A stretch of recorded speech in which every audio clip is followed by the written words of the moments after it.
Lord, is this the last day of my life? You know, I read the lovely bones. This ain't right.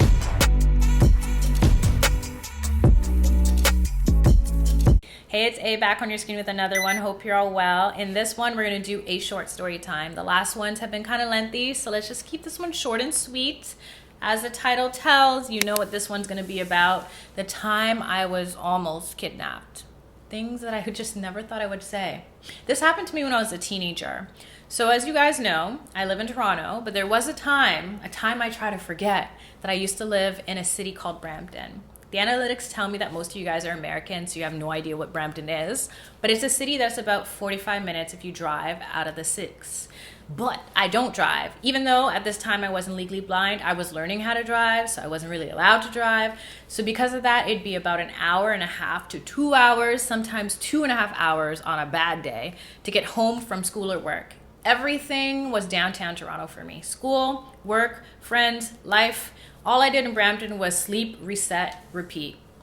I just go home, shower, put on new clothes to go back downtown and live my best life again. This particular night started off like any other night. I finished my shift at ZARA.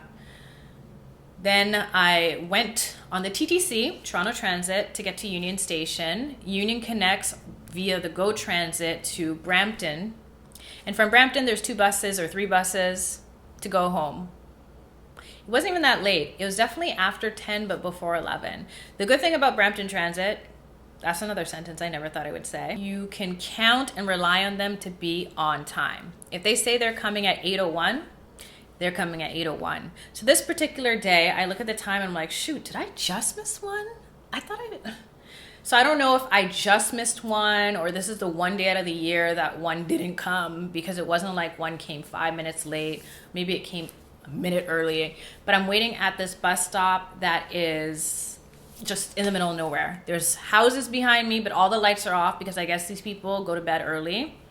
And there's a Tim Hortons off in the distance, but the way it's angled, it's not like the people working there or coming in and out can see what's happening at this bus stop. You already know where the story is going. I'm waiting for this bus stop, and I've never ever before this moment ever felt any type of anxiety, uncertainty around waiting here, because there's this little lonely lamp post that's super bright. I mean, like I said, the people that live in the houses, the lights are always off, so it's not like they're gonna trouble me. I just have to take this 10-minute bus and then a 10-minute walk, and then I'm home. Why is it that this particular night, a pickup truck rolls to a stop right in front of my bus stop? By the way, it's not like this bus stop is behind a stoplight and he needs to stop. It's actually right after one. So if anything, he should be accelerating. I thought this was strange, but in my head, I'm like, someone's asking me for directions again. I don't know if I have the face of Google Maps, but people are always asking me for directions. So initially, I didn't think much of it. It didn't give me weirdo, heebie-jeebie vibes. It was just like, all right, someone's gonna ask me for directions again. Truck comes to a stop. The man asks me where I'm going. First red flag. Sir, I thought you were asking me for direction. But in my head, I'm thinking, stay alert, stay safe. If you know where that's from, comment down below.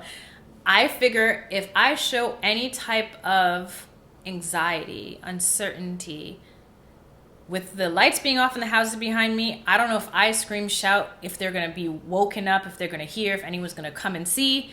Let me just be as calm as possible. I took out my phone. I had it just so you could see that I have a phone if I need to call somebody. And I said, just up the street. I don't have to tell this man if I'm going home, where I'm going to. I don't know him that. But politely, I just said, up the street. Looking back, in my grown age now, I probably would have told teenage Alicia, don't even respond to him. Pretend like you can't hear him. Or tell him to F off. Because that opened the window for a conversation that didn't need to be had, okay? So after I say up the street, he starts listing off all the stops. Which one? And he starts listing them off. And I said, just up the street. And he's like, I'll drop you. And I'm like, no, it's okay. The bus is coming. Meanwhile, I can see as far as the eye can see. I didn't have this eye disease yet. I didn't see nothing coming. And he's like, then he begins moving whatever he had on the passenger side of his pickup truck to make room for me, apparently. Come, I'll drop you home. No, the bus is coming.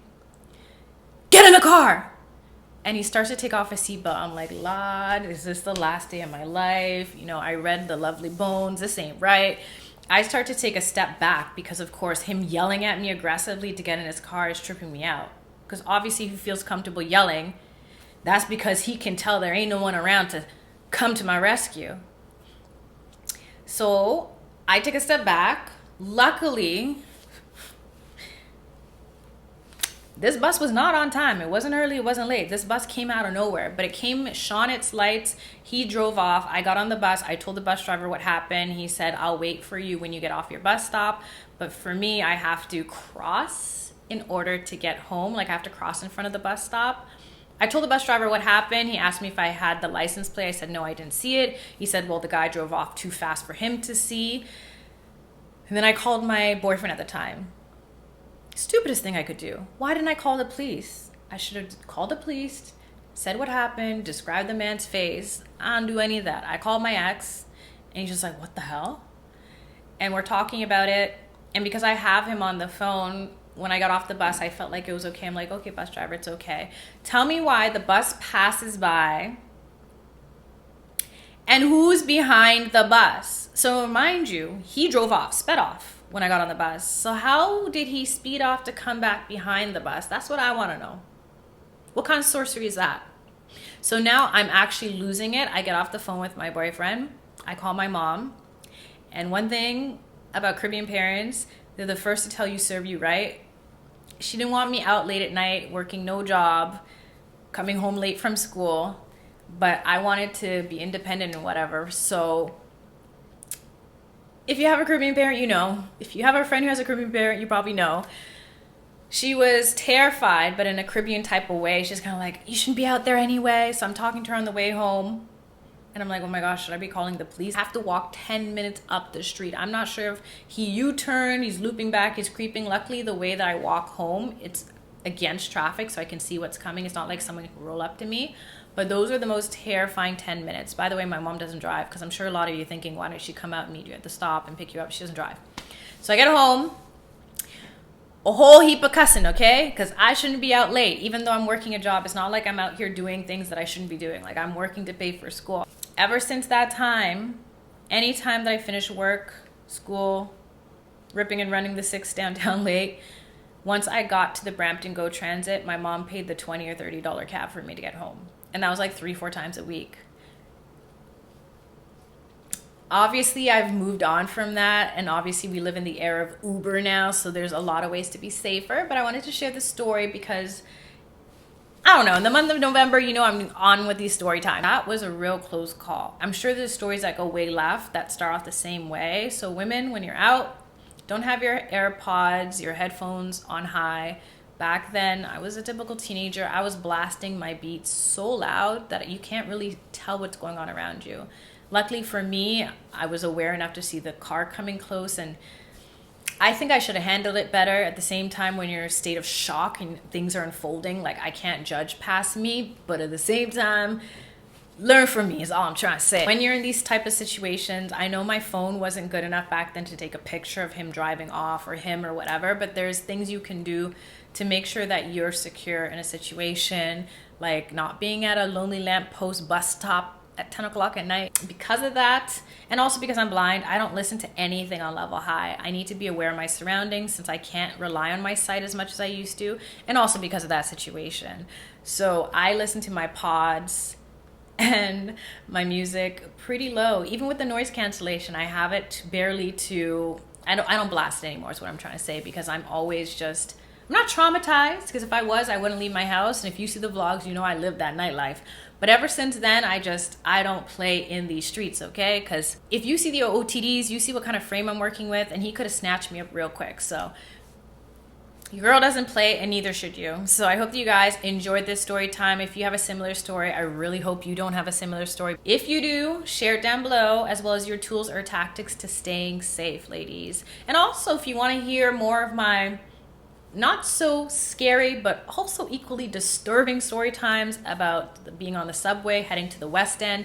I don't know what it's about. I don't know what it is about heading westbound, but whenever I go westbound, I'm bound to be in trouble. Like there's always some, I have at least 3 stories for you that I could wrap up in one, but we'll save that for next time. Let me know down below if you want to hear about those. If you haven't already, subscribe for more. And until next time, stay safe, stay sane, stay blessed. Love and later.